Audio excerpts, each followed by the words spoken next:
Dunia, naombea nchi ya Damascus, Syria, kwa kuwa nimeona shambulio la anga na naombea katika jina la Yesu. Shalom, good evening. This is TV7 Israel News broadcast to you from Jerusalem, and in today's top stories.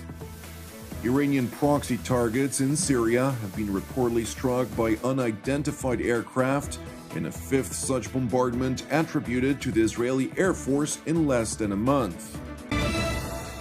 Syria's western Hama governorate had reportedly been subject to an aerial bombardment, which Damascus authorities were quick to attribute to the Israeli Air Force.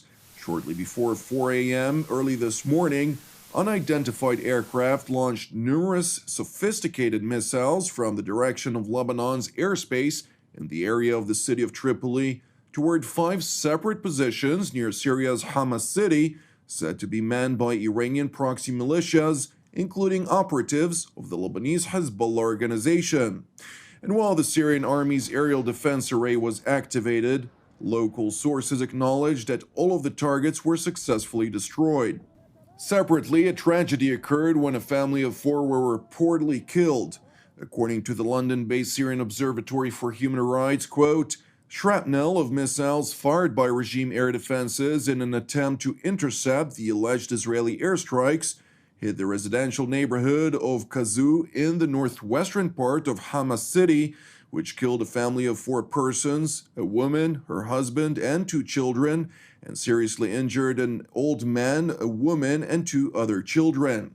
It is important to highlight that while Damascus remains convinced of Israel's responsibility for the bombardment, in light of its sophistication and the nature of the targets struck, the IDF spokesperson's unit did not confirm nor deny its involvement in response to TV7's request for comment.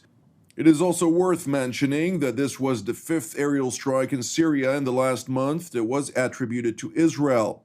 Separately, in the past 48 hours alone, Russian and Syrian aircraft conducted over 45 aerial strikes against positions said to belong to the Islamic State.